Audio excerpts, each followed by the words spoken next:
Hi hello friends, welcome back to Deethu's kitchen. ನಾನಿವತ್ತು ನಿಮಗೆ ಕಾಯಿ ಟೊಮೊಟೊ ತೋರಿಸ್ತಾ ಇದ್ದೀನಿ ಅಂತ ನಿಮಗೆ ಗೊತ್ತಾಗಿರ್ಬೋದು. ಈ ಟೊಮೊಟೊಯಿಂದ ಇವತ್ತು ನಾನು ಯಾವ ರೆಸಿಪಿ ಮಾಡ್ತಾಯಿದ್ದೀನಿ ಅಂತ.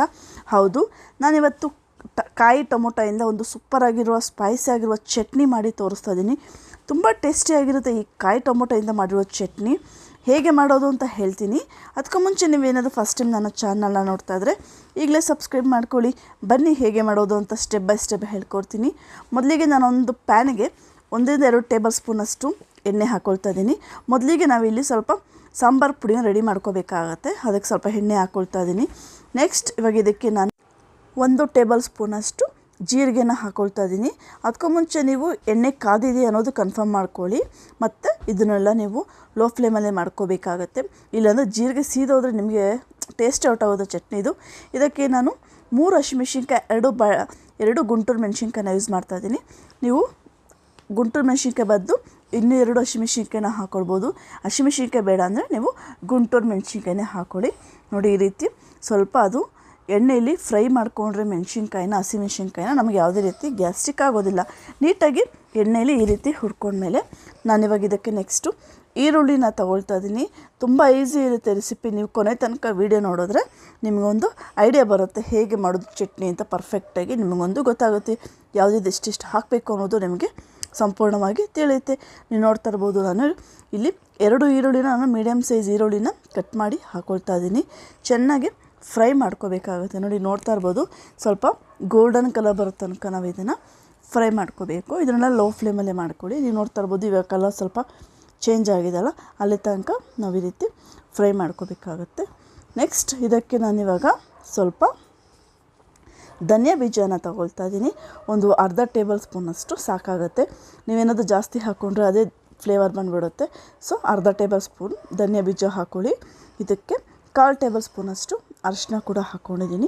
ಇವೆರಡನ್ನು ಚೆನ್ನಾಗಿ ಮಿಕ್ಸ್ ಮಾಡ್ಕೋಬೇಕು. ನಾವು ಈರುಳ್ಳಿ ಹುರಿಬೇಕಾದ್ರೆ ಅದಕ್ಕೆ ಸ್ವಲ್ಪ ಅರಿಶಿನ ಹಾಕೋದ್ರಿಂದ ನಿಮಗೆ ಈರುಳ್ಳಿ ಬೇಗ ಫ್ರೈ ಆಗುತ್ತೆ.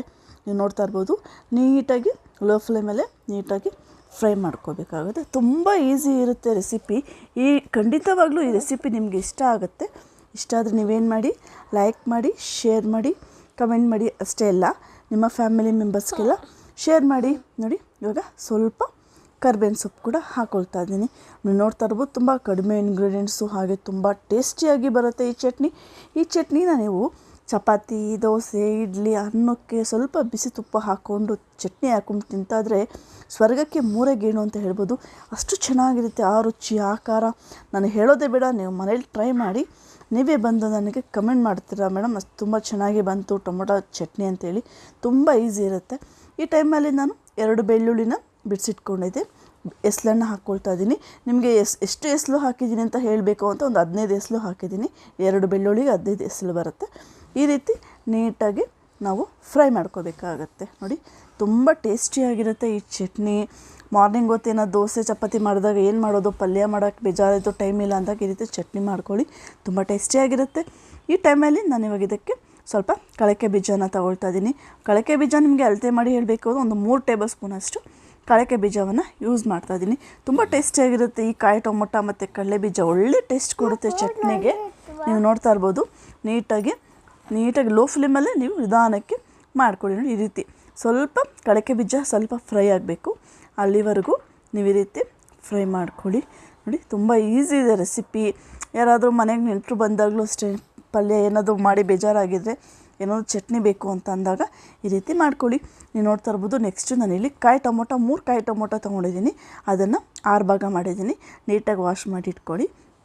ಇವಾಗ ಇದನ್ನೆಲ್ಲ ಮಧ್ಯಕ್ಕೆ ನಾವು ಸ್ವಲ್ಪ ಅಡ್ಜಸ್ಟ್ ಮಾಡಿಕೊಂಡು ಈಗ 1 ಬೈ 1 ನಾವು ಕಾಯಿ ಟೊಮೊಟೊನ ಇಡ್ತಾ ಬರೋಣ. ನೀವು ನೋಡ್ತಾ ಇರ್ಬೋದು. ಇಲ್ಲ ನಿಮಗೆ ಈ ಥರ ಮಾಡೋಕ್ಕೆ ಇಷ್ಟ ಇಲ್ಲ ಅಂತಂದರೆ ನೀವು ಸಣ್ಣದಾಗಿ ಕಟ್ ಮಾಡಿ ಈರುಳ್ಳಿ ಹುರಿತೀರಲ್ಲ, ಆವಾಗಲೇ ನೀವು ಟೊಮೊಟೊನ ಹಾಕ್ಕೊಂಡು ಚೆನ್ನಾಗಿ ಹುರ್ಕೋಬೇಕು. ಇಲ್ಲ ನಾನು ಮಾಡಿರೋ ಮೆಥಡಲ್ಲೇ ನೀವು ಮಾಡ್ತೀರಾ ಅಂದರೆ ಇದಕ್ಕೆ ಸ್ವಲ್ಪ ನೀವು ಎಣ್ಣೆ ಬೇಕಂದರೆ ಸೈಡಲ್ಲಿ ಎಣ್ಣೆ ಹಾಕ್ಕೊಂಡು ಒಂದು ಪ್ಲೇಟ್ ಮುಚ್ಚಿಬಿಡಿ. ಒಂದು 2 ನಿಮಿಷ ಸಾಕು ಲೋ ಫ್ಲೇಮಲ್ಲಿ. ಸ್ವಲ್ಪ ಅದು ಸಾಫ್ಟ್ ಆಗಬೇಕು, ಅಲ್ಲಿವರೆಗೂ ನೀವು ಫ್ರೈ ಮಾಡ್ಕೊಳ್ಳಿ. ನೋಡಿ, ಒಂದು 2 ನಿಮಿಷ ಆದಮೇಲೆ ನೋಡಿ ಸ್ವಲ್ಪ ಸಾಫ್ಟ್ ಆಗಿದೆ. ಸ್ವಲ್ಪ ಕೆಳಗಡೆ ಬಾಟಮಲ್ಲಿ ಇವಾಗ ಸ್ವಲ್ಪ ನಾವು ಬೇಯಿಸ್ಕೋಬೇಕಾಗತ್ತೆ. ನೋಡಿ, ಈ ರೀತಿ ನಿಮಗೆ ಸ್ಪೂನಲ್ಲಿ ಮಾಡೋಕ್ಕೆ ಕಷ್ಟ ಆಗುತ್ತೆ, ಅದು ಜಾರತ್ತಲ್ಲ. ಸೊ ನಾನು ಕೈಯಲ್ಲೇ ಮಾಡ್ತಾಯಿದ್ದೀನಿ. ಸ್ವಲ್ಪ ಬಿಸಿ ಇರುತ್ತೆ, ನೀವು ಮಾಡಬೇಕಾದ್ರೆ ಸ್ವಲ್ಪ ನೋಡಿಕೊಂಡು ಮಾಡ್ಕೊಳ್ಳಿ. ಈ ರೀತಿ ಈಗ ಸ್ವಲ್ಪ ಮೇಲೆ ಕೂಡ ಸಾಫ್ಟ್ ಆಗಿದೆ, ಸ್ವಲ್ಪ ಕೆಳಗಡೆ ಸ್ವಲ್ಪ ಸಾಫ್ಟ್ ಆದಮೇಲೆ ಟೊಮೊಟೊನ ನಾವೇನು ಮಾಡೋದು, ಒಂಚೂರು ಉಪ್ಪು ಹಾಕ್ಬಿಟ್ಟು ರುಬ್ಬಿದ್ರೆ ಕಾಯಿ ಟೊಮೊಟೊ ಚಟ್ನಿ ರೆಡಿಯಾಗಿರುತ್ತೆ. ಇಷ್ಟು ಟೇಸ್ಟಿಯಾಗಿರುತ್ತೆ ಅಂದರೆ ಈ ಮಳೆಗಾಲ, ಚಳಿಗಾಲ ಮತ್ತು ನಾಲ್ಗೆ ಕೆಟ್ಟಿರೋರಿಗಂತೂ ಮಸ್ತಾಗಿರುತ್ತೆ ಈ ಚಟ್ನಿ. ಇಷ್ಟು ಈಸಿ ಇದೆ ಅಂದರೆ ನೀವು ನೋಡ್ತಾ ಇರ್ಬೋದು. ಇದೇ ಕಾಯಿ ಟೊಮೊಟೊ ಬದಲು ನೀವು ಹಣ್ಣು ಟೊಮೊಟೊ ಹಾಕಿ ಕೂಡ ಚಟ್ನಿ ಮಾಡ್ಕೋಬೋದು. ತುಂಬ ಟೇಸ್ಟಿಯಾಗಿರುತ್ತೆ ನೋಡಿ.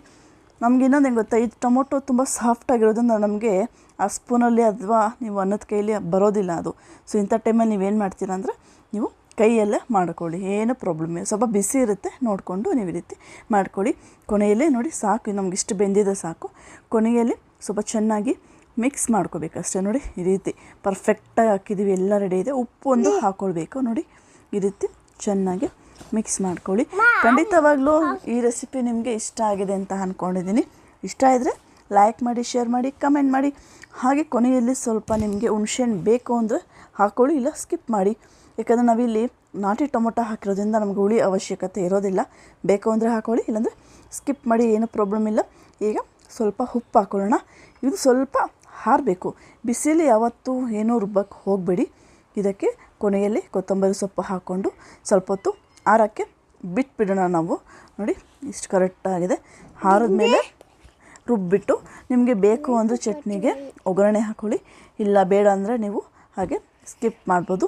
ಮತ್ತು ಈ ಚಟ್ನಿ ನೀವೆಲ್ಲ ರುಬ್ಬಿದ ಮೇಲೆ ಇದಕ್ಕೆ ನೀವು ಈರುಳ್ಳಿನ ಸಣ್ಣ ಸಣ್ಣದಾಗಿ ಕಟ್ ಮಾಡಿ ಹಾಗೆ ಚಟ್ನಿಗೆ ಹಾಕ್ಕೊಂಡು ತಿನ್ನೋದ್ರಿಂದ ನಿಮಗೆ ಒಳ್ಳೆ ಫ್ಲೇವರ್ ಕೊಡುತ್ತೆ. ಹಾಗೆ ನೀವು ತಿನ್ನಬೇಕಾದ ಈರುಳ್ಳಿ ಬಾಯಿಗೆ ಸಿಗ್ತಾಯಿದ್ರೆ ಚಟ್ನಿ ಮಜಾನೇ ಬೇರೆ ಇರುತ್ತೆ ನೋಡಿ. ನೀಟಾಗಿ ತುಂಬ ಈಸಿ ಇದೆ ರೆಸಿಪಿ ನೋಡಿ. ನೀವು ಇನ್ನೂ ನನ್ನ ಚಾನಲ್ನ ಸಬ್ಸ್ಕ್ರೈಬ್ ಮಾಡಿಲ್ಲ ಅಂದರೆ ಈಗಲೇ ಸಬ್ಸ್ಕ್ರೈಬ್ ಮಾಡ್ಕೊಳ್ಳಿ. ಹಾಗೆ ನಾನು ಹಾಕೋ ವೀಡಿಯೋಸ್ ನಿಮಗೆ ನೋಟಿಫಿಕೇಷನ್ ಬರ್ತಾಯಿಲ್ಲ ಅಂದರೆ ಬೆಲ್ ಬಟನ್ ಪ್ರೆಸ್ ಮಾಡಿ, ಆಲ್ ನೋಟಿಫಿಕೇಷನ್ ಕೊಡಿ. ನಾನು ಹಾಕೋ ವೀಡಿಯೋಸ್ನೆಲ್ಲ ನೀವೇ ಫಸ್ಟ್ ನೋಡಿ. ಸ್ವಲ್ಪ ಹೊತ್ತು ಆರಬೇಕಿದು. ತುಂಬ ಟೇಸ್ಟಿಯಾಗಿರುತ್ತೆ ಮಾತ್ರ ಚಟ್ನಿ. ಎಷ್ಟು ಚೆನ್ನಾಗಿರುತ್ತೆ ಅಂದರೆ ನೀವು ಇವತ್ತು ಮಾಡಿ ತಿಂದಿರ್ತೀರ, ತಿರ್ಗಾ ನಾಳೆ ಈ ಚಟ್ನಿ ತಿನ್ನೋಣ ಅಂತ ಅನ್ನಿಸ್ತಾ ಇರುತ್ತೆ, ಅಷ್ಟು ಚೆನ್ನಾಗಿರುತ್ತೆ. ಇದನ್ನು ಬೇಕಾದರೆ ನೀವು ಫ್ರಿಜ್ಜಲ್ಲಿ 1 ವೀಕ್ ಕೂಡ ಇಟ್ಕೊಂಡು ತಿನ್ಬೋದು. ಹೊರಗಡೆ ಇರೋದು ಆಗೋದಿಲ್ಲ, ಯಾಕಂದರೆ ನಾವು ಇದಕ್ಕೆ ರುಬ್ಬೋದಕ್ಕೆ ಸ್ವಲ್ಪ ನೀರು ಹಾಕಿರ್ತೀವಲ್ಲ. ಸೊ ಇದು ಹೊರಗಡೆ ಇರೋದಕ್ಕಾಗಿಲ್ಲ. ನೀವು ನೀರು ಹಾಕಿಲ್ಲ ಅಂದರೆ ಬೇಕಾದರೆ ಇಟ್ಕೋಬೋದು. ರುಚಿಯಾದ ಕಾಯಿ ಟೊಮೊಟೊ ಚಟ್ನಿ ರೆಡಿಯಾಗಿದೆ. ತುಂಬ ಟೇಸ್ಟಿಯಾಗಿರುತ್ತೆ. ಖಂಡಿತವಾಗ್ಲೂ ಈ ಚಟ್ನಿ ನೀವು ಮನೇಲಿ ಮಾಡಿದರೆ ನಾನು ನೆನೆಸ್ಕೊಳ್ತೀರಾ, ಅಷ್ಟು ಚೆನ್ನಾಗಿ ಬರುತ್ತೆ ಈ ಕಾಯಿ ಟೊಮೊಟೊ ಚಟ್ನಿ. ಖಂಡಿತವಾಗ್ಲೂ ಈ ರೆಸಿಪಿ ನಿಮಗೆ ಇಷ್ಟ ಆಗಿದೆ ಅಂದ್ಕೊಳ್ತೀನಿ. ಇಷ್ಟ ಆದರೆ ಏನು ಮಾಡಿ, ಈಗಲೇ ಲೈಕ್ ಮಾಡಿ, ನನಗೊಂದು ಕಮೆಂಟ್ ಮಾಡಿ, ಹಾಗೆ ಮನೇಲಿ ಟ್ರೈ ಮಾಡಿ. ರೆಸಿಪಿ ಹೇಗೆ ಬಂತು ಅಂತ ನಿಮ್ಮ ಫ್ಯಾಮಿಲಿ ಮೆಂಬರ್ಸ್ಗೆಲ್ಲ ಶೇರ್ ಮಾಡಿ. Thanks for watching. Please subscribe Deethu's kitchen.